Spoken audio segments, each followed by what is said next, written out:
Темата на настоящия подробен анализ е нещо, което фундаментално променя самата концепция за притежание през 2026 година. Абсолютно. Ще проследим един доста впечатляващ преход от класическите физически тухли и бетон в кварталите на София и Пловдив До дигиталните токени, търгувани в Дубай и на Уолстрит. Точно така.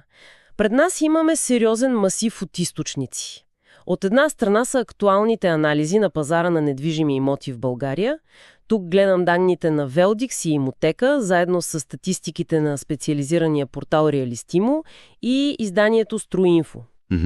От друга страна, влизаме в едни доста дълбоки води на глобалните финанси. Имаме доклади от The Conference Board, новини за токенизация от Дубайския поземен регистър и последните регулаторни битки в Съединените щати. Които са доста ожесточени, между другото. Факт. И мисията на днешното изследване е да покаже точно това.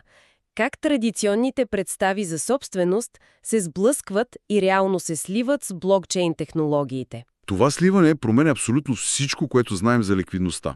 В смисъл, в исторически план недвижимите имоти винаги са били синоним на стабилност, нали така? Да. Но и на пълна липса на гъвкавост. Купуваш един актив и капиталът ти е блокиран в него с години. Данните от тези глобални доклади обаче чертаят една нова реалност. Реалност, в която статичните сгради започват да придобиват характеристиките на високоликвидни акции.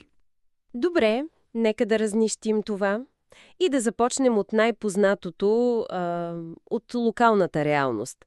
В началото на 2026 година пазарът на имоти в България минава през първите си месеци с официално прието евро.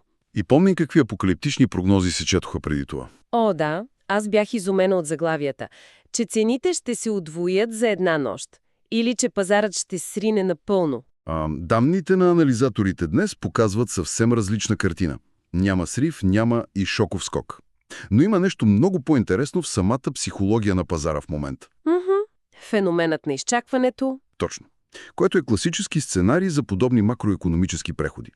Купувачите масово задържат спестяванията си. Тяхната логика е, че след като сме сменили валутата, пазарът ще се охлади и цените ще паднат. Докато продавачите правят точно обратното, те отказват да свалят офертите си, защото смятат, че еврото автоматично вдига престижа на актива им.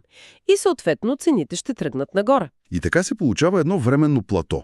Сделки има, но преговорите са по-трудни. Което е напълно логично, когато хората се опитват да се ориентират в нова среда.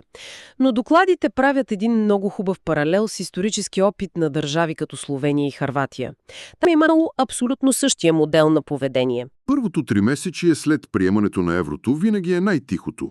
Да. И след тази първоначална пауза пазарът обикновенно рязко се активизира, защото хората осъзнават, че животът продължава. Всъщност, очакванията за българския пазар са за един напълно нормален, умерен ръст на цените от 4 до 7% за годината. И тук е важно да отбележим защо липсва истински ценов шок. Пазарът на недвижими имоти в България исторически през последните над 20 години винаги е бил деноминиран в евро. Оферти, преговорите, банковите оценки – всичко се случваше в тази валута много преди тя да стане официална. Кака е? Затова превалутирането променя нещата административно, но не и концептуално за участниците. При реални преговори в момента компромисите в цената се движат в едни много здравословни граници между 5 и 8%. Нека погледнем конкретните цифри от източниците, за да създадем малко контекст. В София виждаме огромен контраст. Средните цени гравитират около 2100 до 2200 евро на квадратен, но разликите между кварталите са съществени. Огромни са. Да, в крайните райони нивата са между 1700 и 1900 евро. В Люли, например, където инфраструктурата се развива сериозно заради метрото, диапазонът е широк – от 1800 до 2300 евро. Южните квартали държат стабилни нива между 2500 и 3100 евро. А около Докторски паметник? Там е абсолютния премиум сегмент. Стойностите прескачат 5000 евро за квадратен метър. В Пловдив картината е не по-малко динамична. Новото строителство в квартали като Остромила върви между 1300 и 1400 евро и достига до 2000 евро за луксозни затворени комплекси. Но по-интересното тук не са самите числа, а какво се крие зад тях. Защо хората плащат тези суми? Ако свържем това с по-голямата картина, ще видим една сериозна промяна в профила на самия купувач. Анализите на агенциите подчертават, че купувачите вече са много по-взискателни и прагматични. Те са склонни да направят компромис с квадратурата, нали така? Точно така. Предпочитат да купят по-малък апартамент, но категорично отказват да правят компромис с локацията и средата. Искат изградена инфраструктура, близост до метростанции, зелени площи, уредени паркинги. Времето за продажба на един нормално оценен имот в момента е от 3 до 6 месеца. И ако се бави повече? Ако сделката се бави повече, проблема обикновенно не е в липсата на интерес, а в нереалистичната самооценка на продавача. Докладите въвеждат един много точен термин за това – търсене на функционален лукс. Хората вече не търсят просто гигантски холове или показна квадратура. Те търсят умни домове, висока енергийна ефективност, системи, които реално оптимизират разходите за живот. Да. И тук се отваря една огромна пропаст между тези дългосрочни купувачи и класическите спекуланти, онези, които правят така наречения fix and flip. Купуват нещо старо, правят един бърз, често козметичен ремонт и се опитват да го препродадат с 30% надценка. Пазарът започва да наказва този подход. А в Пловдив виждаме и нещо още по-радикално. Строителите буквално повеждат война срещу бързата спекулация на зелено. Това е, може би, една от най-важните локални тенденции, които източниците отчитат. Проблемът идва от онези популярни схеми на плащане тип 20/80. Точно. Нека обясним механизма, за да е ясно. Един спекулант с малък наличен капитал влиза в проект на зелено. Плаща само 20% от стойността на бъдещия апартамент още на етап изкуп. Целта му никога не е била да живее там или да го отдава под наем. Той просто изчаква сградата да стигне до акт 14, когато цената на квадратен метър естествено се е покачила. И тогава се опитва да препродаде правата си върху този имот на трето лице, чрез тристранно споразумение с строителя. С други думи, прибира разликата в цената, реализирайки огромна доходност върху онези първоначални 20%, които е инвестирал. Но защо това превърна спекулантите във врагове на самите инвеститори? Нали строителят така или иначе си получава парите? Защото спекулантът се превръща в пряка нелоялна конкуренция на самия строител. Когато сградата стигне до акт 14, строителят все още има непродадени апартаменти, които вече предлага на по-висока цена. Спекулантът обаче иска бърза ликвидност и пуска своя апартамент на малко по-ниска цена от тази на строителя. И така подбива пазара в самата сграда. Абсолютно. Затова сега виждаме масово ограничаване на тази практика. Инвеститорите категорично отказват да подписват тристранни споразумения. Те променят договорите си така, че спекуланта е длъжен първо да изповяда сделката нотариално, да плати пълните 100% от цената на имота, да покрие нотариалните такси и чак тогава, като законен собственик, има право да продава. Което напълно убива маржа на печалба за дребните играчи. Да, ефективно ги изтласква от пазара. И тук стигаме до един невероятен парадокс. Докато инвеститорите в Пловдив се опитват да добавят административна тежест и нотариални пречки, за да спрат бързото препродаване на права, на глобално ниво виждаме точно обратния процес. И тук нещата стават наистина интересни. Защото технологиите се използват за да премахнат абсолютно всяко едно триене при прехвърлянето на собственост. Данните ни пренасят от Пловдив директно в Дубай, където концепцията за недвижимост става напълно дигитална чрез токенизация. За да бъдем прецизни с терминологията от източниците, токенизацията представлява процес, при който физически актив, например търговски център или жилищна сграда, се разделя на милиони дигитални парчета, наречени токени. Тези токени се записват върху блокчейн мрежа, което гарантира прозрачност и собственост. Това създава концепцията за частична собственост. Точно така. Докладът дава отличен пример с проекта на Dubai Land Department или Дубайския поземлен регистър, който в партньорство с компанията Control Alt Suzonacal пусна вторичен пазар за такива обезпечени токени, използвайки мрежата на XRP Ledger. Цифрите за този първи проект не са никак символични. Говорим за 5 милиона долара частична собственост, която е разделена на 7,8 милиона индивидуални токена, директно свързани с 10 луксузни имота в Дубай. Което е изумително. Да, в смисъл, вместо да се нуждаеш от половин милиона долара, за да си купиш апартамент там, може да си купиш 1000 токена за дребна сума и реално да притежаваш процент от този имот. Получаваш процент от наема, пропорционален на токените ти. И ако сградата поскъпне, стойността на твоите токени също се вдига. Но истинския шок идва от амбициите на самото правителство в Дубай. Техните цели са много агресивни. Тяхната официална цел е до 2033 година да токенизират 7% от целия си пазар на недвижими имоти. Това се равнява на около 16 милиарда долара активи, които ще циркулират като дигитални токени. Ако погледнем глобалната прогноза на Deloitte, очакванията са за пазар от 4 трилиона долара, токенизирани имоти до 2035 година. Това е 27% среден годишен раст. Това е колосална трансформация, но тя не се случва без съпротива.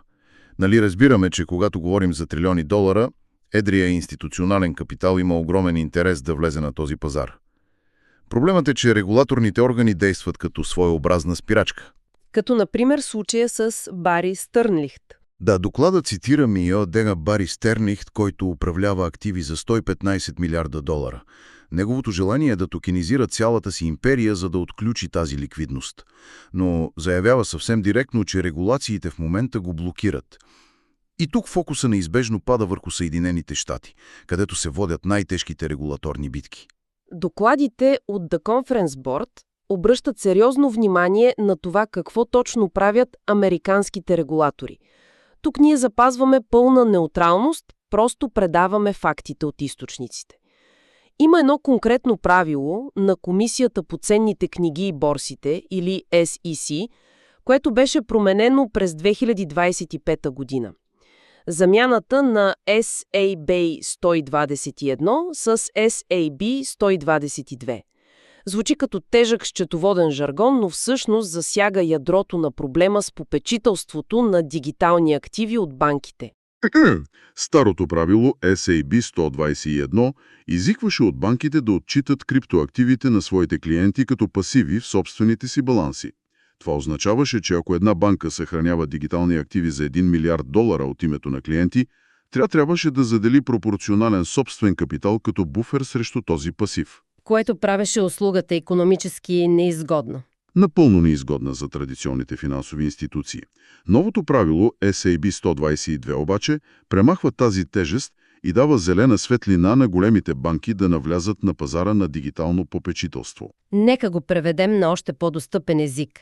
Преди това правило, ако искаш банката да ти пази дигиталните токени, регулаторът казваше на банката: добре, но трябва да блокирате собствени пари като гаранция, защото тези дигитални неща са много рискови. Което е абсурдно, защото банката просто ги съхранява.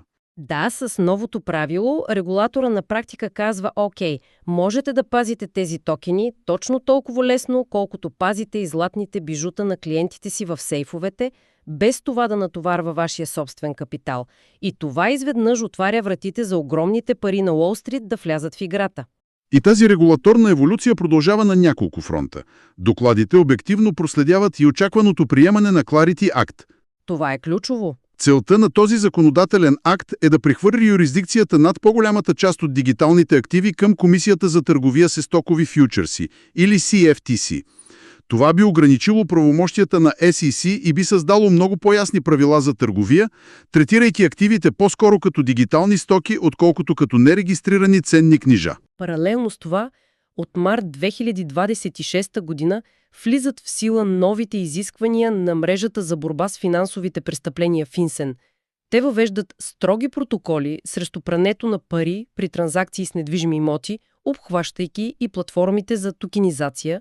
Като говорим за промяна в нагласите на държавно ниво, източниците ни посочват и един много показателен факт. Правителството на Съединените щати вече притежава стратегически биткоин резерв, чиято стойност е достигнала 29 милиарда долара след 50% ръст. И тук логиката ни води към една много смела стъпка.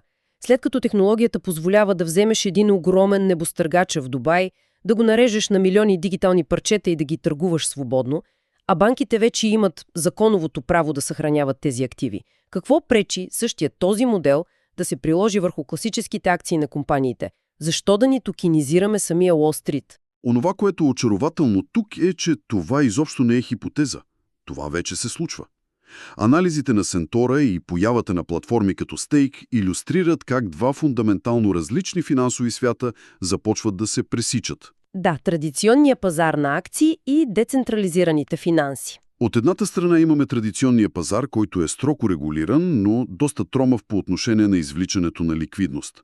От другата страна са децентрализираните финанси, или DeFi, които оперират с смарт договори върху блокчейн и предлагат мигновенни транзакции. И тук стигаме до, може би, най-силния пример в целия масив от източници, защото той обяснява защо въобще някой инвеститор би се занимавал с всичко това. Нека разгледаме случая с акциите на технологичния гигант NVIDIA. Любим пример на пазара напоследък. Да представя си ситуация, в която някой е инвестирал $10 000 преди няколко години. Заради бума на изкуствения интелект, тези акции днес струват $100 000. На хартия звучи страхотно. Имаш $90 000 печалба. Но имаш и проблем. Акциите на NVIDIA не изплащат голям дивиденд. Твоето богатство е заключено в този актив. И ако ти потребват свежи пари, за да стартираш бизнес, да си купиш имот или да инвестираш в нещо друго, трябва да продадеш акциите си. И в момента, в който натиснеш бутона «Продай», държавата идва и казва: дължиш данък върху тези $90 000 печалба. Точно този казус с данъчното събитие спира много инвеститори да използват натрупания си капитал. Другата традиционна опция е да отидеш при брокера си да поискаш маржин заем срещу акциите си, но там лихвите обикновено гравитират около 10%, което е доста скъпо удоволствие. Тук идва ролята на платформи като Stay, които позволяват на инвеститора да токенизира своите акции. Да. Акциите се заключват, срещу тях се издават дигитални токени, представляващи собствеността върху тях. И тук нещата вече стават невероятни. Защото след като тези акции вече са дигитални токени на блокчейна, инвеститорът може да ги използва в DeFi пространството. Той ги залага като обезпечение в един смарт договор, програма, която автоматично управлява сделката без нужда от банкер. И какво получава насреща? Срещу това обезпечение моментално за секунди получава заем от $20 или $30 000 под формата на стейблкоини. Криптовалути, които са вързани към курса на реалния долар. И най-важното, лихвата по този заем чрез смарт договора е около 5%. Наполовина по-евтино от традиционална банка. Резултатът е, че инвеститорът не е продал акциите си. Не дължи нито стотинка данък печалба. Акциите му продължават да стоят на негово име и евентуално да поскъпват. А в същото време той разполага с $30 000 свеж кеш, който може да харчи веднага. Това е класически пример за отключване на ликвидност. Докладът използва една много силна аналогия, за да илюстрира мащаба на този заключен капитал в глобалната икономика. Споменава се случая с Starbucks. Компанията държи около $1,77 милиарда в неизползвани подаръчни карти от своите клиенти. $1,7 милиарда лежат просто така. Да, това е гигантски ресурс, който буквално стои спящ, не генерира нищо за притежателите си, докато те не си купят кафе.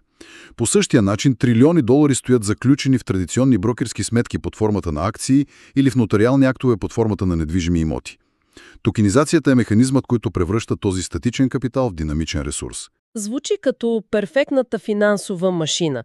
Но историята ни учи, че всяка система, която създава толкова бърза ликвидност и използва активите като обезпечения за нови заеми, крие сериозни рискове при евентуален срив. Какво се случва, когато пазарът тръгне рязко надолу? Това повдига един изключително важен въпрос, който анализаторите ясно очертават. Рисковете пред токенизацията са напълно реални. Първият и най-сериозен проблем е ликвидацията, или така нареченият базисен риск. Връщайки се на примера с NVIDIA, ако цената на токенизираната акция внезапно се срине, смарт договорът е програмиран автоматично да продаде обезпечението, за да покрие заема. Но тук има уловка, нали? Проблемът е, че за да се осъществи тази продажба в реалния свят, системата все още разчита на физическата ликвидност и работното време на традиционалната борса NASDAQ.